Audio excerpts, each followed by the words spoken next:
नमस्कार, स्वागत है आपका हमारे सांकेतिक बुलेटिन में।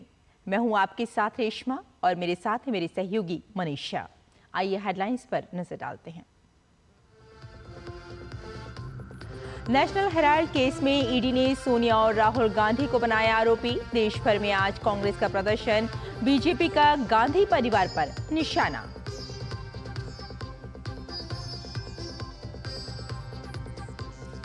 नए वक्फ कानून के विरोध का रोड मैप तैयार करने आज मुफ्तियों और मौलवियों से मिलेंगी ममता बनर्जी। मुर्शिदाबाद में मारे गए हिंदुओं की याद में बीजेपी मनाएगी शहीद दिवस।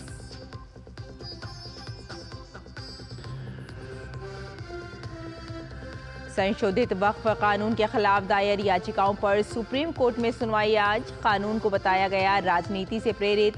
किरेन रिजिजू ने कहा, मुस्लिम समाज की बेहतरी के लिए है कानून।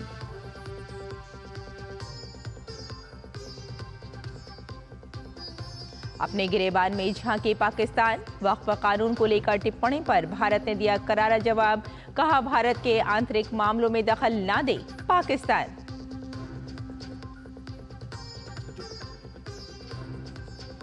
और अमेरिका चीन में टैरिफ वॉर जारी। व्हाइट हाउस ने कहा, अमेरिका से वार्ता के लिए चीन को ही बढ़ाना होगा पहला कदम। कनाडा पर भी ट्रंप का रुख कायम। और आइए अब समाचारों पर डालते हैं विस्तार से नजर। प्रवर्तन निदेशालय यानी ईडी ने नेशनल हेराल्ड मामले से जुड़े मनी लॉन्ड्रिंग केस में कांग्रेस नेता सोनिया गांधी और राहुल गांधी के खिलाफ चार्जशीट दाखिल की है। राउज एवेन्यू कोर्ट में ये चार्जशीट फाइल की गई है। चार्जशीट में आरोप लगाया गया है कि यंग इंडिया लिमिटेड के जरिए नेशनल हेराल्ड की संपत्तियों का दुरुपयोग कर मनी लॉन्ड्रिंग की गई। इस केस की अगली सुनवाई 25 अप्रैल को होगी, तब कोर्ट इस पर संज्ञान लेगा। कांग्रेस इसे बदले की राजनीति और धमकी के तौर पर देख रही है। कांग्रेस नेता जयराम रमेश ने कहा कि नेशनल हेराल्ड की संपत्ति जब्त करना कानून के शासन के नाम पर राज्य प्रायोजित अपराध है। करीब 2000 करोड़ रुपए के घोटाले से जुड़े इस मामले में गांधी परिवार सवालों के घेरे में है। इस मामले में ईडी सोनिया गांधी और राहुल गांधी से पहले ही पूछताछ कर चुकी है। बीजेपी की ओर से भी कांग्रेस के आरोपों पर प्रतिक्रिया आई है।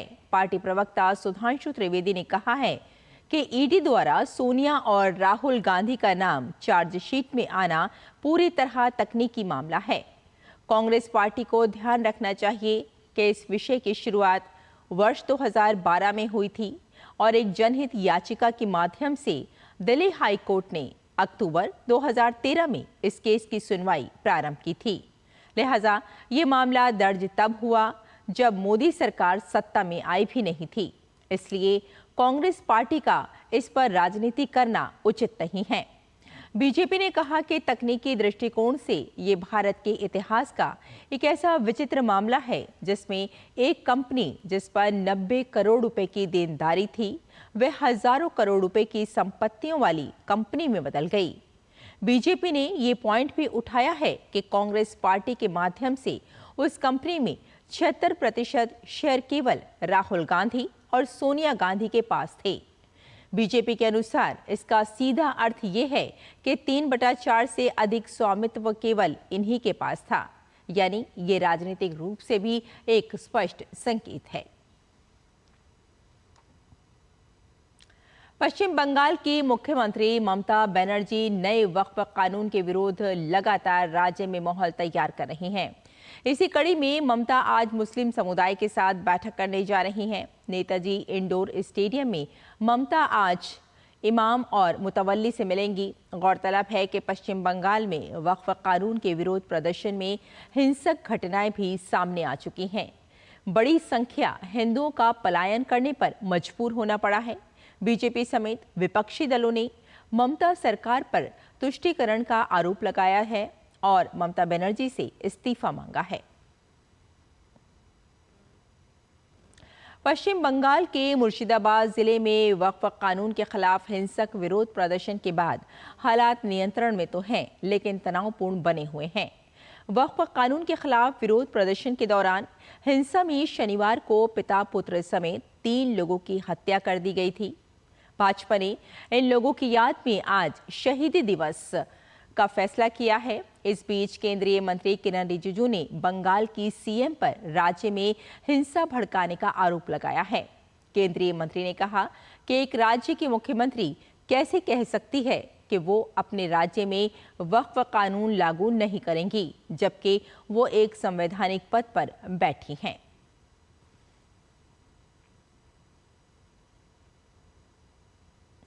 राष्ट्रीय मानवाधिकार आयोग एनएचआरसी की एक टीम पश्चिम बंगाल के मुर्शिदाबाद की जांच के लिए इलाके का दौरा करेगी। टीम 3 सप्ताह के भीतर आयोग को अपनी रिपोर्ट सौंपेगी। ये फैसला वक्फ कानून के विरोध में हुई हिंसा के बाद लिया गया, जिसमें 3 लोगों की मौत हुई और कई लोग घायल हुए। आयोग ने ये फैसला मानवाधिकार उल्लंघनों की शिकायत मिलने के बाद लिया है। ये टीम स्थानीय अधिकारियों, पुलिस, पीड़ितों और गवाहों से बातचीत करेगी ताकि तथ्यों का सटीक आंकलन किया जा सके।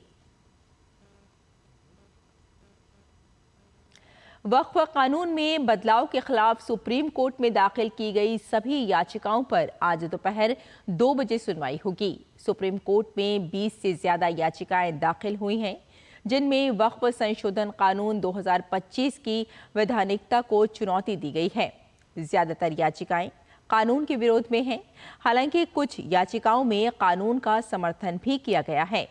2 याचिकाएं ऐसी भी हैं जिनमें वक्फ के मूल कानून वक्फ एक्ट 1995 को ही चुनौती देते हुए रद्द करने की मांग की गई है। प्रधान न्यायाधीश न्यायमूर्ति संजीव खन्ना, न्यायमूर्ति संजय कुमार और न्यायमूर्ति केवी विश्वनाथन की बेंच मामले की सुनवाई करेगी।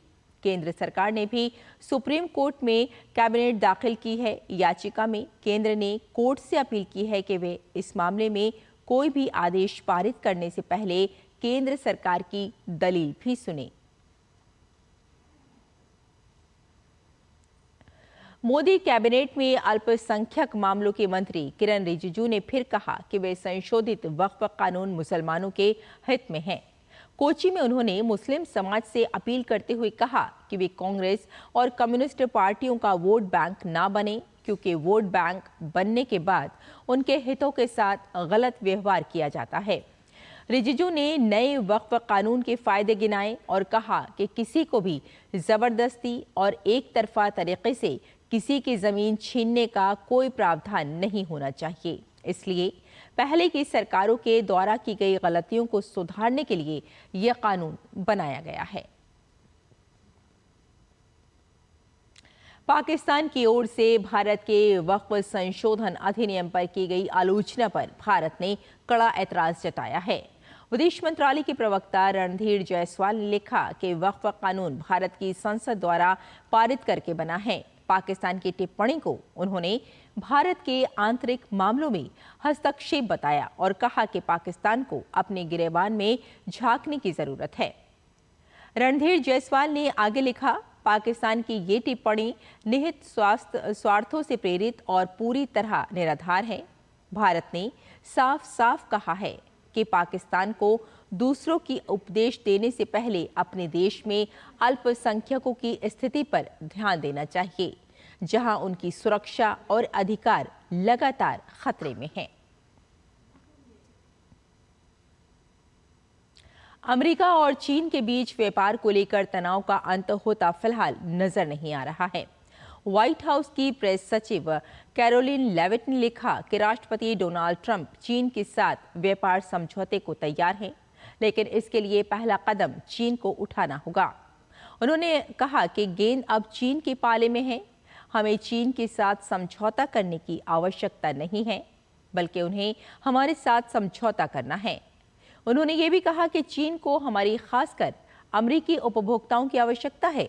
दरअसल बीते शुक्रवार को चीन ने अमेरिकी वस्तुओं पर आयात शुल्क बढ़ाकर 125% कर दिया था, जो अमेरिका द्वारा चीनी वस्तुओं पर शुल्क 145% तक बढ़ाए जाने के जवाब में उठाया गया कदम था।